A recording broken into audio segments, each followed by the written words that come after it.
This episode is brought to you by the Lone Mountain Ranch in Big Sky, Montana. Get out, enjoy the scenic vistas, throw some axes, maybe ride some horses. I don't know, there's a ton of stuff to do, so go ranching.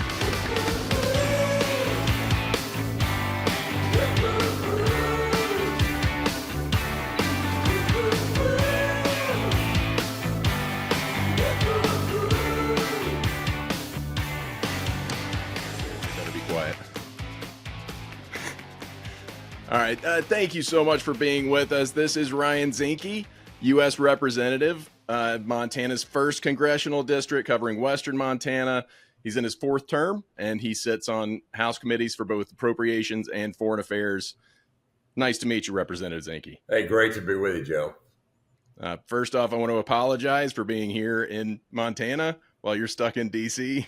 You know, I'd rather be on our river fishing, but everyone to their duty station, and my duty station is at the moment Washington, D.C., but I look forward to getting back to Montana. The last time I was back there about 2 weeks ago, it was snowing. But I'd rather be in the snow than the humidity in D.C. Yeah, no, I hear that. I'm from Alabama originally, so I'm very accustomed to the humidity. You grew up here, and I think that's part of the reason you're such a staunch defender of public lands. Will you talk about your progress with the Public Lands and Public Hands initiative? Yeah, I grew up in Montana, and a lot of us live in the West because we enjoy the outdoor experience. And a lot of our outdoor experience was handed down by the great ones. Teddy Roosevelt and Pinchot and John Muir certainly had an influence in it. But, the reason why many of us live in Montana is we enjoy the great outdoors. And, that was about 120 years ago when Roosevelt was president. And the challenges today prevent a different set.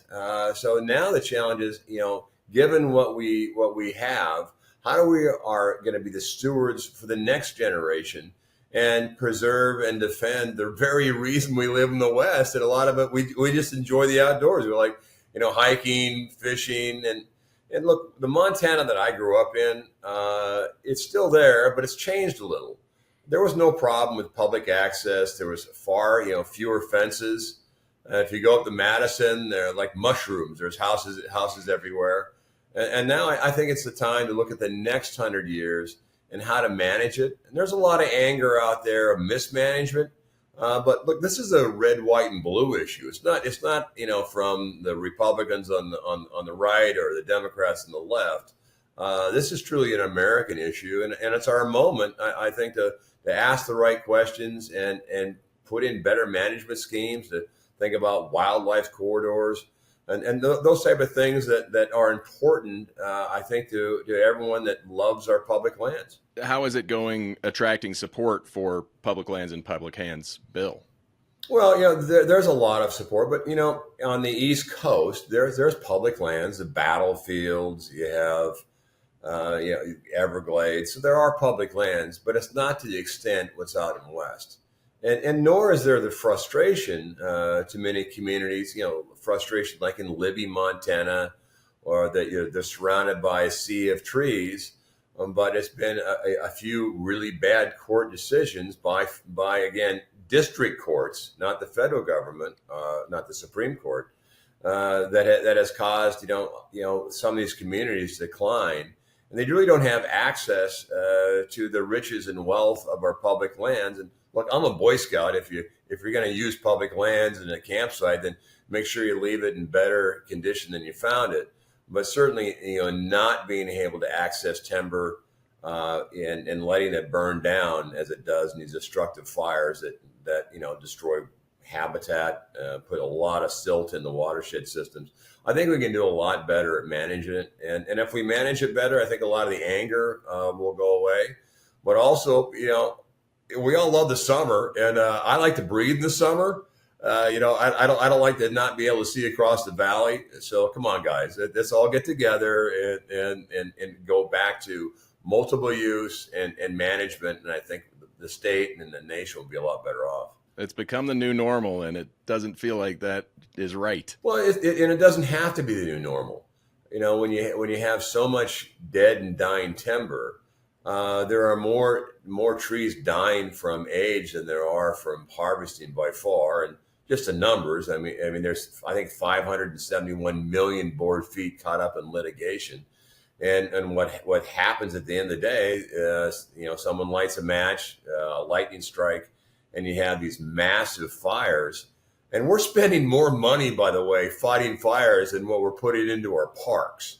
So you look at just on the economic side, fighting fires is expensive and it's dangerous, especially when you have these hot fires that are so destructive. And just the temperature of the fires oftentimes sterilizes a lot of the ground, so it's really hard to have regrowth. But look, I'm an optimist. I started a public lands caucus, and certainly have promoted a lot of bills that are bipartisan, to promote the question and get some solutions that really make sense. And you talk about the parks. You also recently won a conservation award from the Teddy Roosevelt Conservation Partnership. What did that mean to you? What did you get out of the experience? Well, it's a great honor and a recognition, but it's a team effort. When I was interior, we had good teams, and we began to look at things, and we passed the Great American Outdoors Act, which was the largest investment in this country's history to repair the infrastructure of our forests and national parks. Yellowstone was a primary benefactor of that. There's a lot of bridges in Yellowstone that have been repaired for that, and there's a lot more bridges to go, by the way, on it. But and you look at the personnel now in the park, just out of a note, they have more personnel in seasonal and permanent they've ever had. So they're well manned. I know the park superintendent very well, Cam Shawley. I think he's the best in the park system. And Glacier's doing well too, but there's some challenges in our parks that we need to attend to. But overall, this is a discussion for the red, white, and blue to make sure, how do we manage our parks better? What do we do to make sure that our public lands have access? Increase our trail system to make sure they're connected. A lot of work to be done, but you can't do it from one side of the aisle or another. Long and sustaining policy comes from both sides. That tees up my next question perfectly. You were in Bozeman fairly recently for an outlaw event where you listened to 8 different conservation groups present to you about potential legislation. First of all, is that unusual? That seems unusual. Well, I'd like to say it was normal, but it was a little unusual. But look, we got 3 or 4 bills just out of that discussion that we're putting together, and good ideas come from all sides, and you look at common ground, and let's be clear, we live in a pretty partisan world at the moment, and in things that are bipartisan in the middle, that brings people together.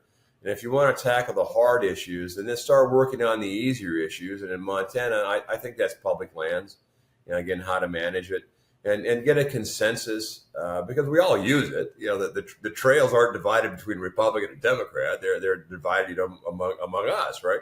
So, but it was a really good discussion. Give me an eye-opening moment that you remember from that. When the entire group, and we had diversity of conservationists, but when the entire group goes like this.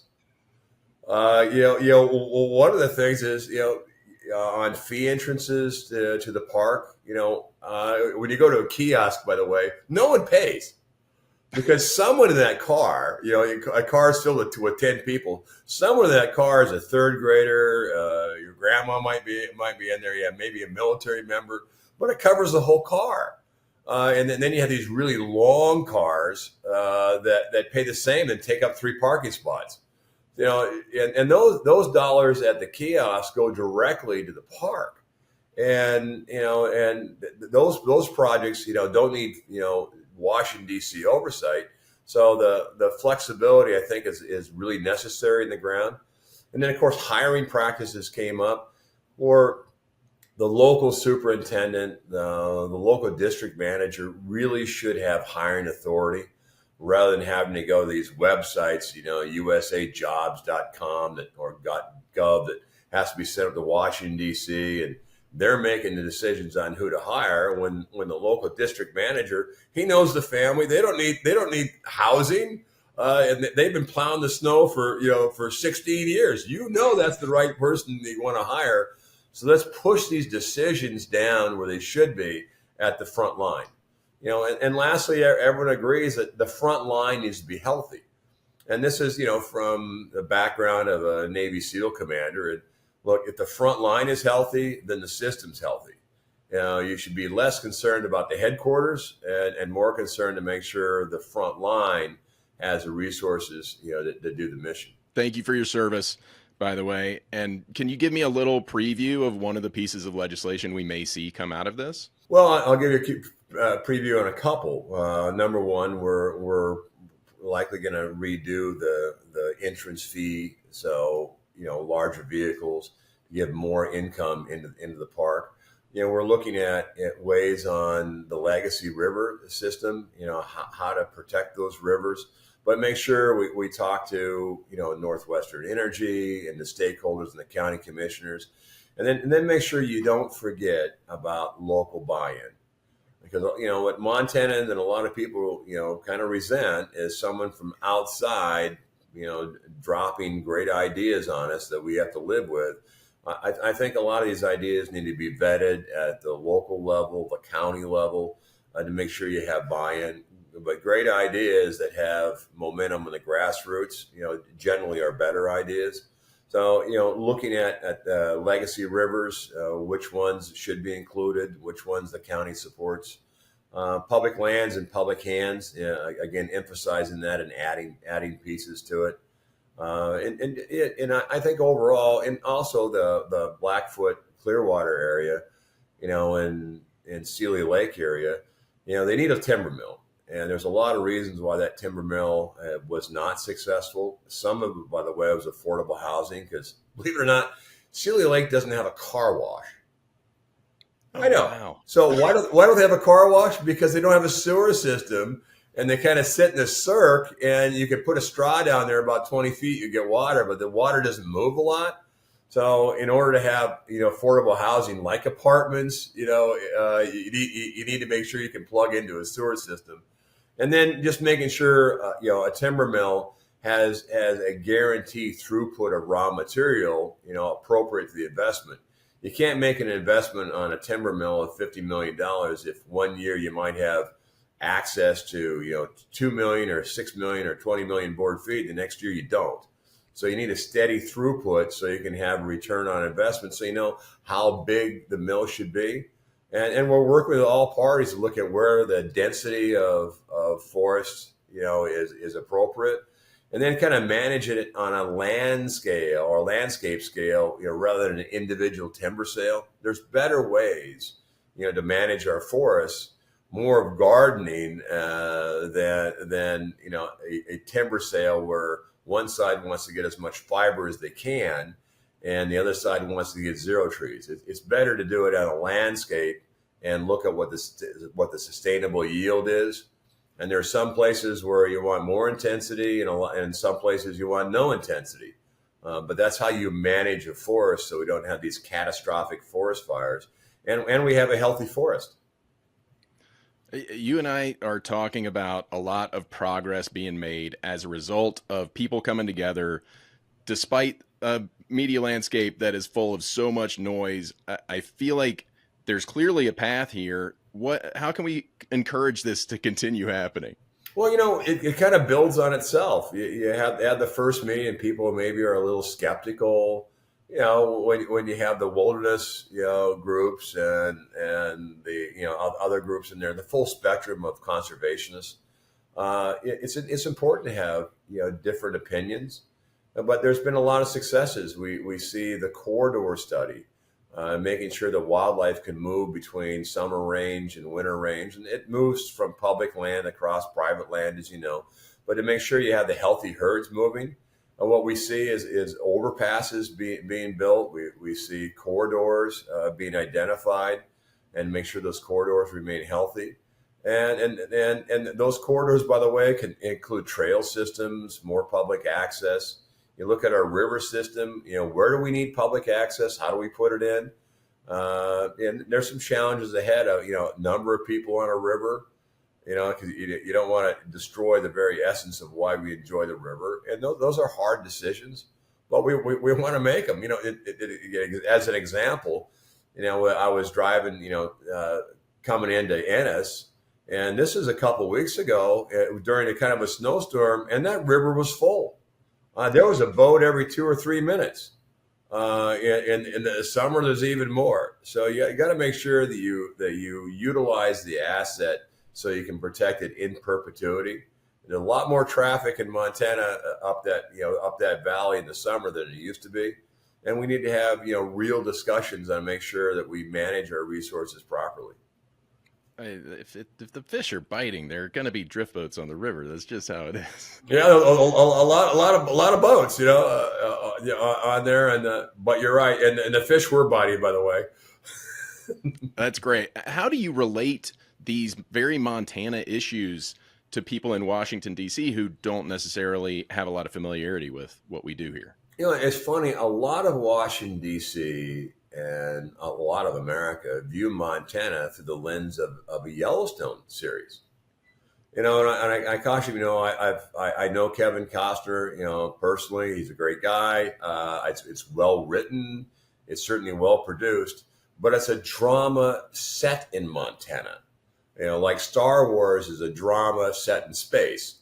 So the vistas don't lie, but the storyline isn't exactly Montana. Not every rancher has a helicopter. But there's issues out there that are important to people that live in Montana. Nonsense. I'm going to be after this interview, I'm going to be spending the rest of the day on my front porch just gripping my shotgun. So that's exactly what we do all day, every day. And I think DC got a little taste 2 summers ago of what we face every summer, is when we had those fires in Canada. Just the wind was just right, and from the state over the national capital, you could not see the Washington Monument. And they were horrified, petrified. I go, look, this is what we deal with every summer. So sometimes it takes, a personal experience to move the needle.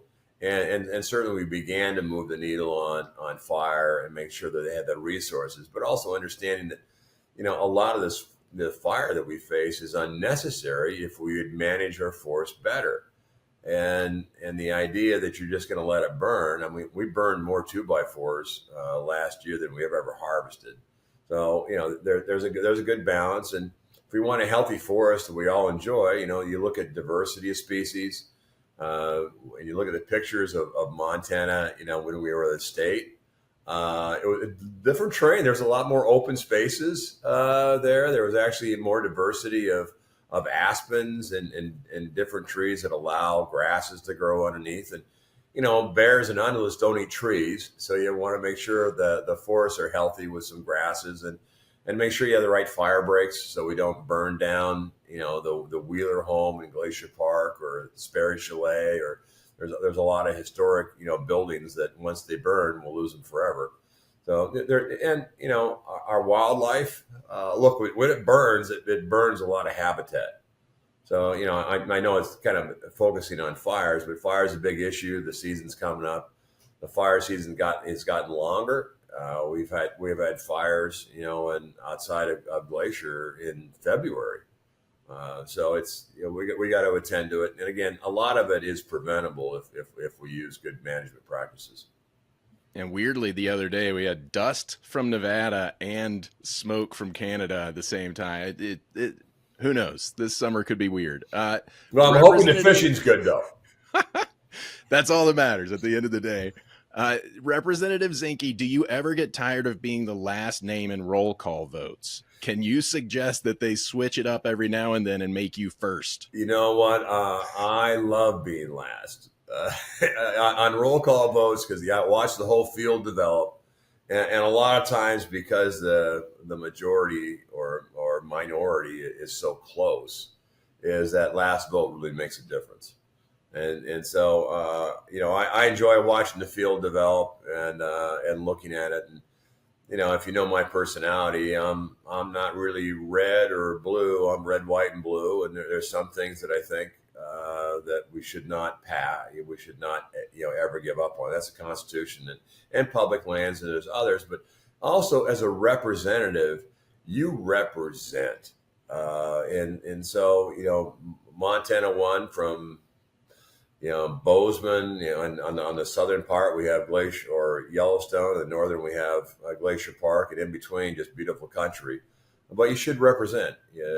Go to Butte often, go to Missoula, and we may agree to disagree, but let's not be disagreeable doing it. Let's be Montanans and talk and try to mitigate the hard angles of a little bit.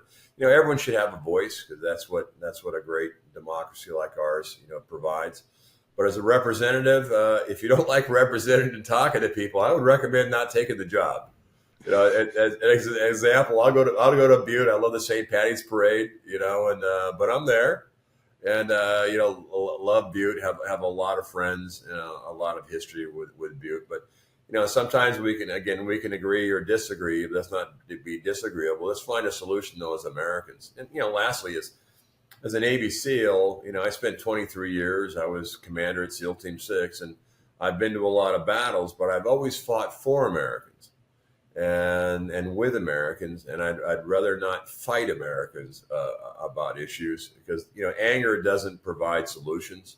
Anger is a distraction from getting things done. Happy to be last. Take that. You're not at all envious of Alma Adams of North Carolina's 12th, who goes first in every roll call. She's got to go first. I'll look how deep the water is.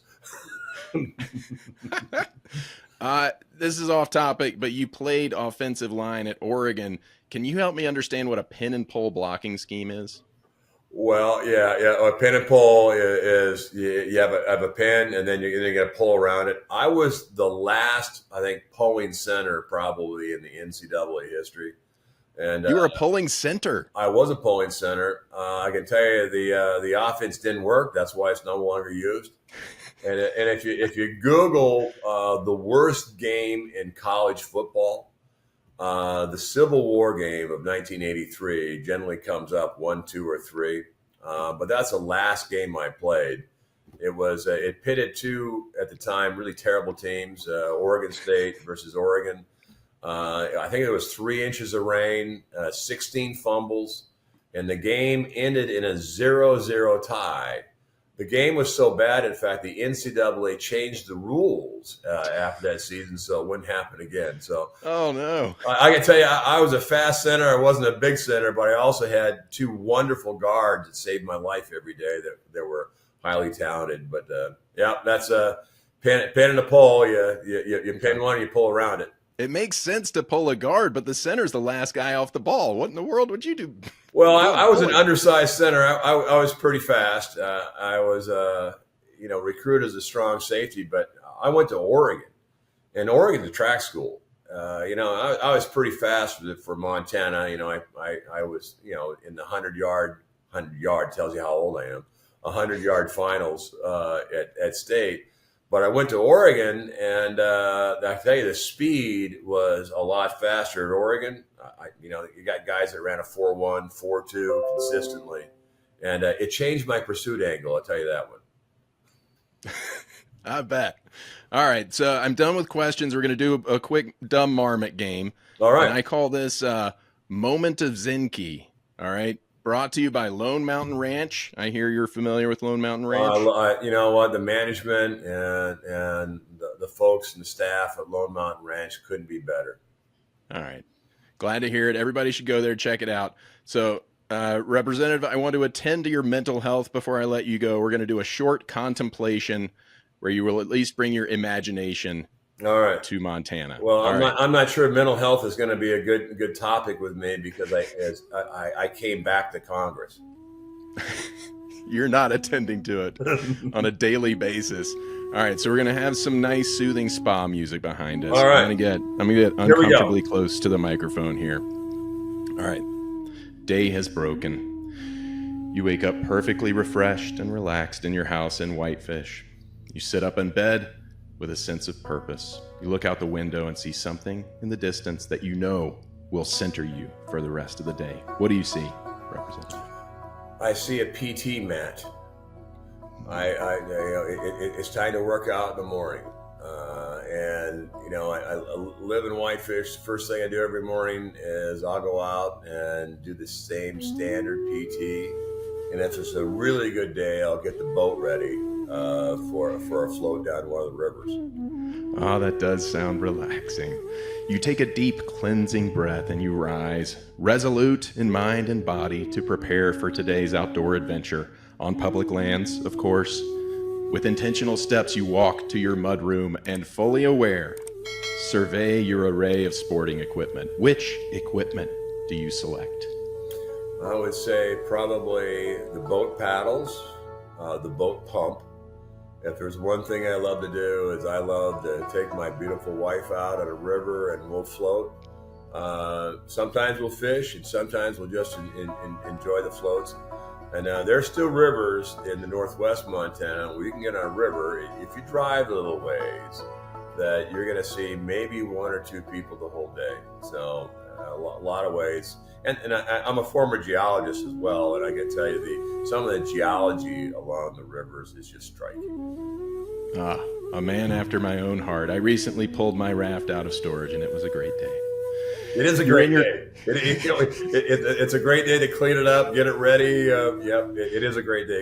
It's an anticipation of great things to come. Oh, absolutely. Bright mind. You're in your car now, effortlessly rolling down the smooth, well-maintained highway. A vehicle inspection checkpoint looms ahead, but a sign informs you that the checkpoint is only for last names that begin with A through M. It finally pays to be a Z. You celebrate this fortunate twist of fate by calling the person you know will most appreciate its meaning. Who are you calling? Well, probably on the check station as a congressman sitting on appropriations, they needed a new check station. So I was glad to fund a check station that didn't look like a 1961 Conex box. So something out there that actually had heat.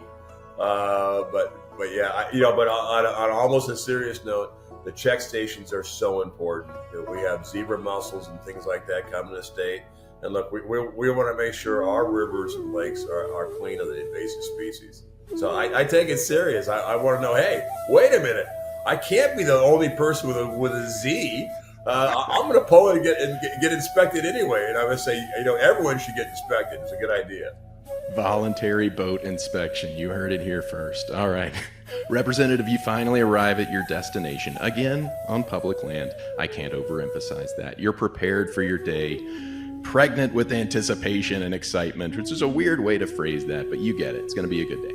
You take a moment to consider and appreciate the individual effort it took to preserve this pristine land for public use. Which individuals are you currently considering and appreciating?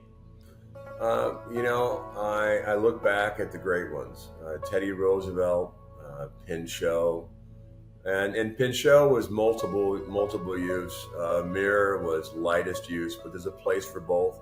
And I just appreciate what they've given us, and being given the gift of America's greatest idea. I just appreciate their vision and hope we're up to the challenge of continuing that vision in the next generation. Well, I hope that we can add you to that list. It seems like you're well on your way. Our contemplation is over. That was Moment of Zinke, brought to you by Lone Mountain Ranch. Thank you so much for playing along. Well, the other thing is that the anticipation. Am I first to launch? That's always. Am I here first? That's good. All right. Thank you so much for giving me the time today and get on with what you got to do that's far more important than this, but it was great talking to you. A pleasure. And if you haven't fished the upper South Fork of the Flathead, I'm not. You know what? It's worth a float. And a little secret is it's a 52-mile gravel road, but it's a Hungry Horse Dam. You go to Hungry Horse Reservoir, and you keep going up that road towards. There's a little. It's not a boat launch. You got to bring it down a trail, but it's Cedar Creek Trail, and that stretch of river is as pretty as I would prettier than I would say. Well, it's more isolated, and I tell you, it's one of the prettiest, if not the prettiest river in our system. All right. Well, I'll add it to my list. I was up there shooting a movie called Somewhere in Montana in Polson, so I spent a lot of time up there, but I didn't make it to that stretch of river. That's the secret tip of the day. All right. Thank you so much. This has been great. I really appreciate everything you're doing with the conservation groups and Outlaw and everything you're doing for Montana in Washington. I appreciate you. Have a good day.